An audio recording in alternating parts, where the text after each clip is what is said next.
जोंखौ भारत गभर्नमेन्टआ खेबथाम थगायबाय जेब्ला जों सेपारेट स्टेट बिनानै गभर्नमेन्ट बिननायजों रायलायो। दिल्ली सरकार आरो गुवाहाटी सरकारा बर'फोरखौ थगायदों। बिनि थाखायनो सासे बर'नि गेदेरमाया गावनि बिबानखौ जोगदावनानै नागारदों। बोरो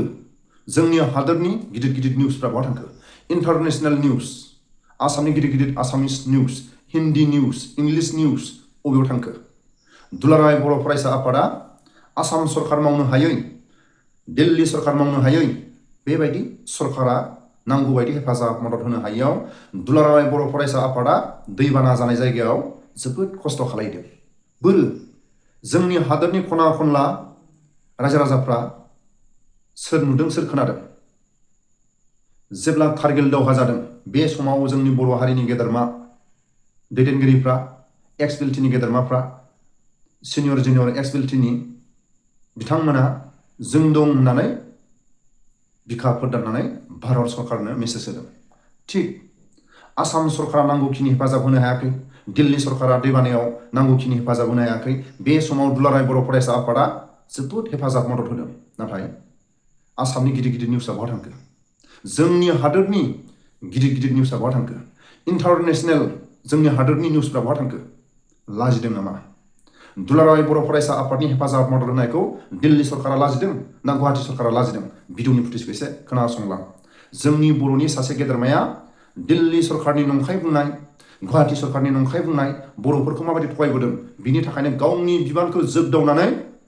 खोनासंलां। बर'फ्राथ' आलादा बड'लेण्ड हादोरखौ थैथां जुजिनानै दा बावैनो सोरजिनानै लानो हायाब्ला बे बुहुमाव बर' हारिया गावनि राव हारिमु, गावनि सोदोमस्रि बेफोरखौ लानानै हारि हिसाबै थांनानै थानांगौ मोनसे गोब्राब जानोसै। बेखायनो थैथां बड'लेण्ड सेपारेट स्टेटखौ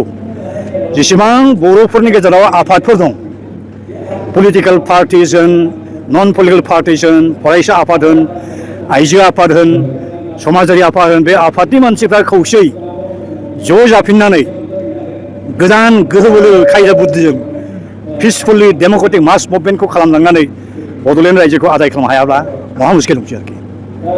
जोंखौ भारत गभर्नमेन्टआ खेबथाम थगायबाय जेब्ला जों सेपारेट स्टेट बिनानै गभर्नमेन्ट बिननायजों रायलायो। 18 बे स्टार्ट जोंनि पलिटिकेल डायलगा बेवहाय बुंदोंमोन जे भारत गभर्नमेन्टनि आखायाव दासिमबो खुनु रायजोखौ बुखावनानै आलादा रायजो जावनोबो होनायनि खुनु थांखि गैया। नोंसोर आफादआव बेखौ लाथ'दों, जोंखौ 93आव BScखौ जासिबाय, जोंबो लाबाय, एक्सपेरिमेन्ट खालामबाय जोङो। आंनो चिफ जानो मोन्दोंमोन। अखाफोर 6 दाननि उनाव गेजेराव आं मिथिबाय जे जि खोथा जबान भारत गभर्नमेन्ट आसाम गभर्नमेन्ट होदोंमोन बै जबानखौ लाखियाखिसै। बिनि जाहोनाव आङो 6 मासनि उनाव BScनि चिफनि राजउलाफादखौ जोगदावनानै आं रिजाइन जाना फैदों। बिनि उनाव जाबाय बे BSc एकर्डआ इमप्लिमेन्ट जायाखिसै। आंनि उनाव प्रेमसिं ब्रह्म चिफ जाफैबाय। प्रेमसिं ब्रह्मनि उनाव फैबाय कनकचन्द्र नार्जारी। 93निफ्राय 2003सिम BScनि जेसेबां एकर्डनि क्लज दंमोन बे क्लजआ इमप्लिमेन्ट जायाखिसै। बेनि जाहोनाव माखासे जोंनि जोहोलाव सेंग्रा सिख्लाफ्रा BLT नामनि गोदान मोनसे मिलिटेन्ट आफाद दानानै आर्म स्ट्रागलखौ स्टार्ट खालामबाय। गावसोरबो गोबां थैबाय, आइ आफा रायजोबो थैबाय, गुबुनाबो थैबाय। लास्टआव जोङो BLT लिडारफोरखौ खावलायबाय जे गभर्नमेन्टजों रायलायनानै एकर्ड माबा मोनसे खालामनो हायो नामा। समाजनि मानसिफोरनि एडभाइस मथे BLT लिडारफ्रा भारत गभर्नमेन्टजों रायलायबाय, आसामजोंबो रायलायबाय। थाङै 2003 मायथाइनि 10 फेब्रुवारियाव भारत संबिजितनि 6थि सिडिउलनि आन्दाराव बड'लेण्ड टेरिटरियेल काउन्सिल मुंनि मोनसे गोदान एरेन्जमेन्टखौ होबाय। बेखौबो जों एक्सपेरिमेन्ट खालामना नायबाय। बेजोंबो जाफुंनायनि खुनु सानसां गैया। मानो होनबा बेवहाय फाइनेन्स डिपार्टमेन्ट गैया, ल' एन्ड अर्डार गैया, पुलिसनि सायाव जेबो कन्ट्रल अथरिटि गैया। अब्ला बे डेभेलपमेन्टनि खामानि आरो गुबुन गुबुन थाफैनो मोनै मानसिफ्रा दिनै लोब लोब रोजा रोजा फैदों। बे मानसिखौ सोर होबथागोन? जोंनि आखायाव जुदि पुलिस गैयाब्ला, ल' एन्ड अर्डार अथरिटि गैयाब्ला। बेनि उनाव थाङो दिनै एबसुआ सोमावसारफिनलायबाय प्रमद बर'नि लिडारशिपआव।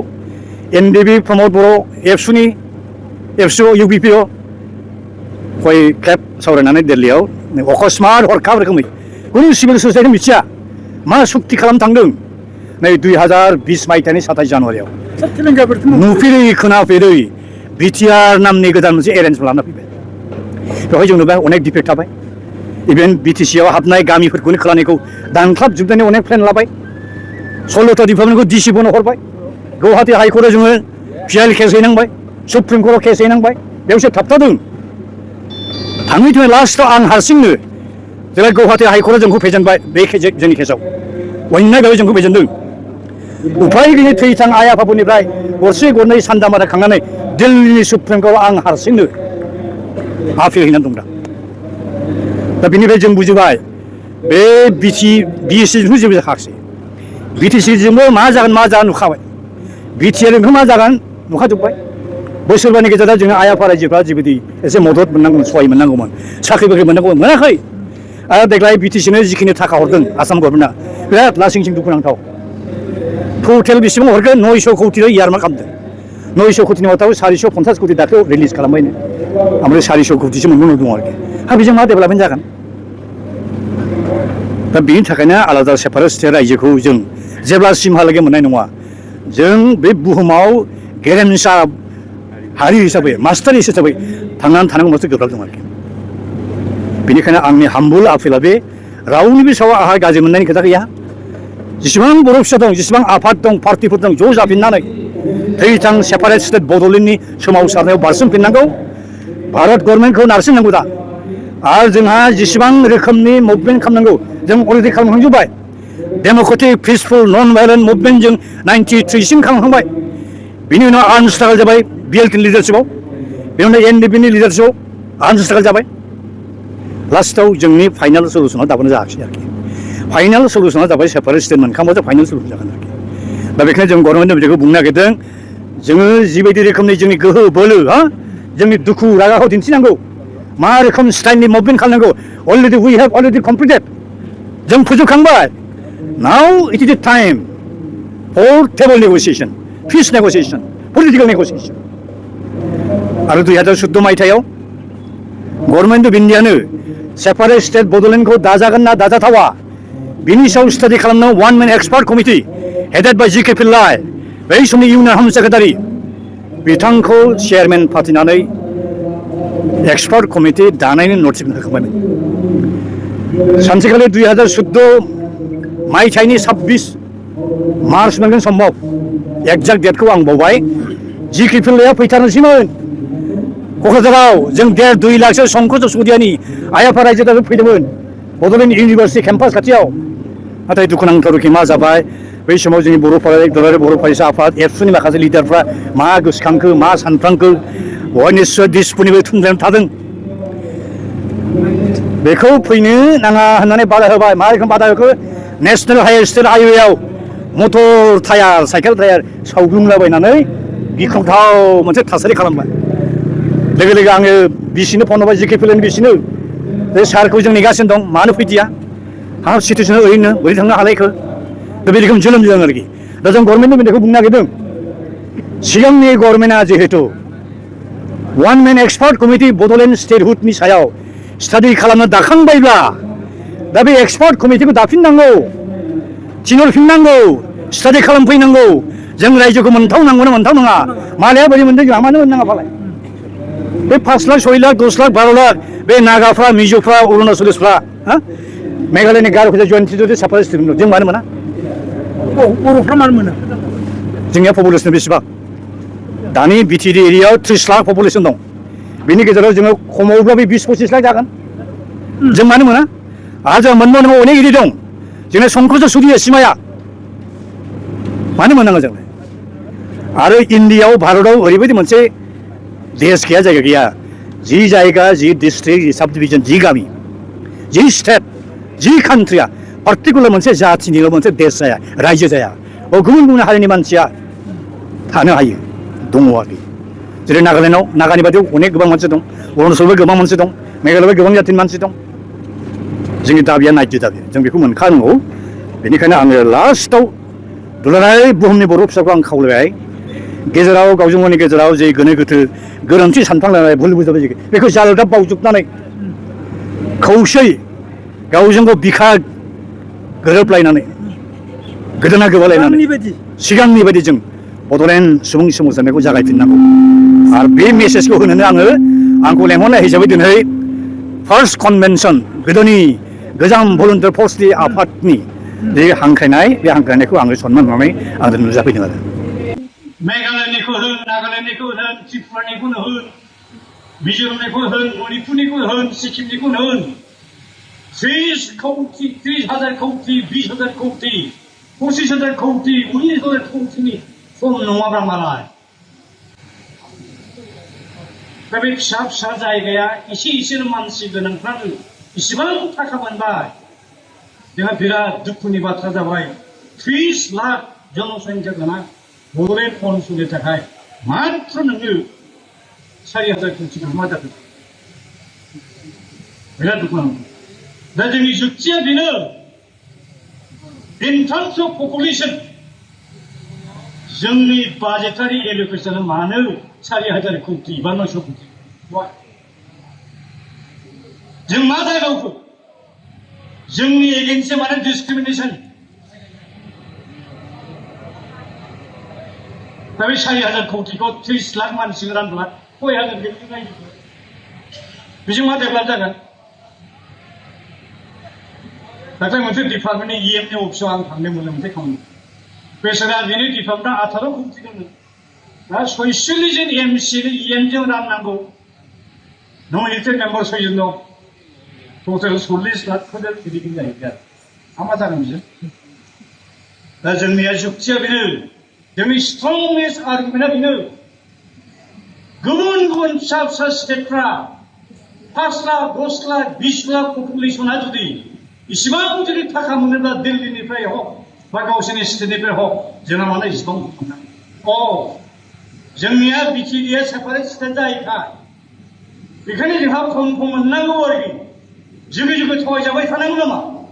नो कुइसन थगायजाबाय थानानै कुइसन गैया जोंनि बे सेपारेट स्टेटखौ इमिडियेटलि थाबैनो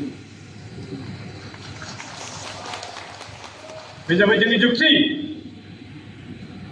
आरो आंनो सासे बिराद गिदिर पण्डित एन्थ्रपलजिस्ट डक्टर बिकेरे बरं सोनाब बंग'नि बर' मेथ्सफोरनि सायाव थेसिस लिरनानै PhD मोननाय मानसि बियो आं बेनाव सम थाङो सानसेखालि आंजों आर्गुमेन्ट जाबाय ओइ सानजुमा नोंसोर सेपारेट स्टेट गिदिर नोंसोरनि पपुलेसना बेसेबां होनबाय आं उपाय गैया बेखौ एसे मोजां मोननो थाखाय एसे बानायना बुंनाय सिगांखौ सार अल इन्डिया जुदि सानोब्ला अरिजिनेल बर' ग्रुपनि मानसिया 1 कोटीनि बारानि सार नंगौसो जाबाय खिन्थाबाय आङो राजबंशीयावदि गोदो बर'आनोमोन गुबुन गुबुन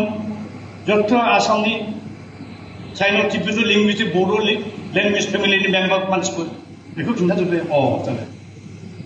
दानिया बेहाबो स्टाडि दं इसिबां जानाय नङा खोमागोनलै जाबाय आंहा जालाव गोलैबाय आरो खमथारब्लाबो सार 30 लाखसो दंथारो बे जाबाय बे होनबाय पपुलेसन स्ट्रेंथजों नोंसोर सेपारेट स्टेट मोननाया गोब्राब जानो हागौ नोंसोरनि जुक्तिखौ भारत गभर्नमेन्टआ मानिनो होनो हागौ नोंस्रा पलिटिकेल स्ट्रेंथआ बेसेबां दं खयजन MLA हरनो हायो एसेम्ब्लियाव साबैसे MP हरनो हायो पार्लियामेन्टआव जालाव गोलैनांबाय आं गैया सार एखमबा 7 जन 8 जन 10 जन देरहायो स्टेसना हरनो हायो पार्लियामेन्टआव एखमबा सासे देरहायो आरो बे पलिटिकेल स्ट्रेंथ गोहोजोंबो नोंसोर हानाय नङा रायजोखौ मोननाय नङा माथो दं सार होनबाय मोनसे मुलि दं होनबाय बियो बे मुलिया बिराद गिदिर बे जाबाय हिस्ट्रिकेल प्रेरोगेटिभ सोंबाय मिथिगौ हिस्ट्रिखौ एन्थ्रपलजिनि मानसि वर्ल्ड फेमास बे होनबा बे कामरुपआ सोरनिमोन गोदोनि गोजान जे देश सिमा दंमोन कामरुप भास्क'रमोना सालायलांनाय प्रागज्योतिष सोरनिमोन बे तेजपुरा सोरनिमोन महिरंग दानबआ सोरमोन बेथ' गासैबो नोंसोर रायजोमोन राजाजोंबो नोंसोरनो बानासुर नरकासुर खदाक्ष महाभारतनि कुरुक्षेत्र जुद्धआव दावहा नांहैनो बाहागो लाहैनो बे होनबाय नोंसिनाव बयनिख्रुइ देरसिन गिदिर सम्पति हाथियारा दङ नैबे हिस्ट्रिकेल प्रेरोगेटिभ बे हाया नोंसिनिसोमोन बे हाखौ नोंस्रा मोनफिननांगौ बयनिख्रुइ देरसिन जुक्तिया बे दा जों होननांबाय बे माखासे दिसपुरनि पलिटिसियानफ्रा बरागासे एखेबारे हारसाफोरखौ मोदोम एवखांलाबायहैनानै अना बर' आफाद दागुंलाबायहायाखैब्ला जोङोथ' जुक्तिया मा 1881 जेब्ला ब्रिटिश गभर्नमेन्टआ अल इन्डिया सेन्सास खालामो आसामनि सेन्सास रेकर्डखौ जों नायनानै नुबाय आनडिभाइडेड गवालपारा जिल्ला बै समनि 1881 आनडिभाइडेड कामरुप जिल्ला आनडिभाइडेड दरं जिल्लायाव सिंगल लार्जेस्ट मेजरिटी मानसियानो जाबाय बर' कसारिमोनलै 1881 जुदि जोङो मेजरिटीब्ला 100 बोसोरनि उनाव जोंनि मानसिया बहा गोमालांगोन ना बहाय बिराद गिलु बालु आरखवाय बांग्रि मावा नामा ना बाव सुनामि फैया नामा ना महामारि कलेरा बेमाराव थैजोबलांबाय नामा ना बे जायगानिफ्राय बर'फ्रा बहाबा सानजाहा खारलांबाय नामा जापान चीन भुटानाव खारलांबाय नामा तिब्बेताव खारलांबाय नामा खारलाङाथो जेराव दैबानाबो जायाखै सुनामि जायाखै बांग्रिया गोदो खेबसे खेबनै मावबाय गथ' इसेबां मानसि जायाखै बेखायनो जोंनि जुक्तिया जों 1881 100 बोसोरनि सिगां जों मेजरिटीमोन दाबो जों मेजरिटीलै गभर्नमेन्ट बे सेन्सास रेकर्डआवसो जों खम देखायदों नै देग्लाय सेन्सास जागासिनो दं बेखायनो खबरदार रायजोफोर जोंनि पपुलेसनाव खुनु दिन खमायगोन ना गोदो मा जायोमोन आं बै समाव उन्दैबा सोंफैसै बे सेन्सास खालामनाय मानसिया बोराय बुरै थायो बे समाव কত সাহস হতো 12 বছর হচ্ছে এই নাই বাবু এই বুড়া বুড়ি আমি দুইজন আরে সবাই একটা দুইটা বেশি নাই আর मानो होनो ओरैबायदि गाज्रिमोन माखासे बे इन्युरतफ्रा माइरं बियो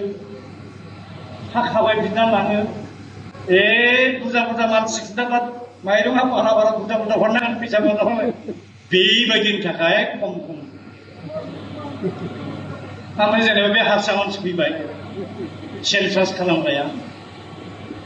जाबा दादा हारसानि रायलायनांबाय তোমার মাতৃভাষা কি এই আর কি হবো এই जितु भाषा কথা কই আছো এটাই হবো দেখলে এটা না असमिया बानायबाय बर'निया गैला नै देग्लाय बिराद दुखुनांथाव मालाय गुबुन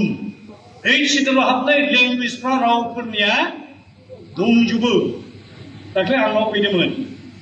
आंनिखौबो सेन्सास खालामदों कम्पिउटारजों ओमफ्राय आं नायजोब्बाय जोंनिया बर'आव बोरो ओइ ओजोंनिफ्राय हराखै बाय सेन्सास अथ'रिटिनिफ्रायनो नुबायनो जाय बड' लेंगुवेजआ 2003 आव BLTF BTC एकर्ड खालामनायनि रिजाल्ट हिसाबै ओइ सिटलाव हाबखाबाय अलरेडि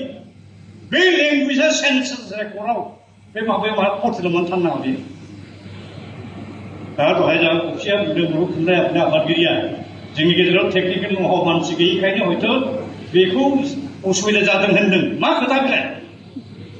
जोंनि बर' मानसि गैयाबा दस्रा मानसि बर' मोननाय मानसि दङ टेकनिकेल एक्सपार्ट बिसोरखौ बाहायना दा बेखौ डिमान्ड खालामदों बर' रावजोंबो कमप्लिट खालामनांगौ होननानै दा बेखायनो रायजोफोर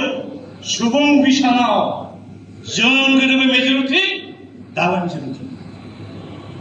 नोंसोर गभर्नमेन्टआ मानियो मानो नोंसोर खोथा बियो आरो जोंनि पपुलेसना खमायदोंब्ला मानो खमायदों ट्राइबेल बेल्ट ब्लकनि हायाव लाख लाख दुनियानि थानो मोनै आनथरिस मानसिफोर नोंसोर सोना दोनो गौहाटी हाइकर्टआ खेबथाम अर्डार होबाय ट्राइबेल बेल्ट ब्लक जुदि इलिगेल मानसि हाबना दंब्ला बेखौ होखारनो प्राइम मिनिस्टारनि अफिसनिफ्राय मोनसे डाइरेक्सन फैबाय 2012 आव गोबां ट्राइबेल आफादफोरनि कमप्लेन मोनहैनानै आसामनि चिफ सेक्रेटारिखौ अर्डार होबाय बे बड'लेण्ड ओनसोलाव माखासे ट्राइबेल बेल्ट ब्लक दंमोन बे ट्राइबेल बेल्ट ब्लकनि हायाव मावनाय मानसिया गाग्लोबफैजोब्बाय घटनाया बेबायदि जामारदोंब्ला थाबैनो एक्सन लानांगौ आसामनि चिफ सेक्रेटारिया बै समनि बिटिसिनि प्रिन्सिपाल सेक्रेटारिखौ अर्डार होबाय नोंसिनि बिटिसिआव बेसेबां इलिगेल मानसि हाबनानै दं एक्सन लानांगौ एक्सन लाया लास्ट हाइकोर्टआ ओरैबायदि अर्डार होबाय जाय जाय डिसिफ्रा हाइकोर्टनि अर्डारखौ मावफुङा बिसिनि बेथननिफ्राय फाइन दाननाय जागोन नै मालाय खायदायाथ' जोबा उमुक थारिखआव उमुक बेल्टआव उमुक थारिखआव उमुक बेल्टआव जों स्किल मानसिखौ इलेक्सन खालामबाय ना रिपर्ट आखौ हैबाय एफिडेभिट हैबाय हाइकोर्टआव हाइकोर्टआ नों मोजांगोन बुथारदों रेस्ट सासेल' खामानिखौनो गावो दा बेबो जोंनि आर्गुमेन्ट जोंनि हा हु जुदि रैखाथि मोनाब्ला बे बिटिसि जा सिक्सुकेल आन्जादाव बबे सिरिदा संबिजितनि बबे धाराया आर्टिकेला जोंनो रैखाथि होगोन जोंनि हा हु हाग्रा बंग्राखौ जोंहा सेपारेट स्टेट गैयिखायनो जोंनि हा हुआ रैखाथि मोना नङा होनब्ला दे जोंखौ बारा दाथुबायसो जोंबो बुजिबाय सेपारेट स्टेट मोनब्ला जोंनियाबो हा हुआ हाग्रा बंग्रा बासायगोन पुलिस थागोन जोंनि आखायाव ल' एन्ड अर्डार कन्ट्रलखौ जों खालामगोन अब्लासो हा हुआ बासिगोन नोंनि आंनि बिदा फंबायनि जिउआ मालायफोरनि आखायाव नै बाय पासाव साफा साफा फरायजागासिनो आरो बर' फिसाफ्रा आइजो फिसाफ्रा सोर सोरजों बहा बहा लांखारजाखो बिराद दुखुनि बाथ्रा लासिंसिं खोथा जिनाहारिखौ एजेन्सि खालामजाखो एक्सन जेबो गैया जोंहा सेपारेट स्टेट गैयिखाय बेबायदि बड्ड आलाय सिलाय जानांगौ बेखायनो सेपारेट स्टेटखौ इमिडियेटलि दिल्ली गभर्नमेन्ट बे डिक्टेटरशिप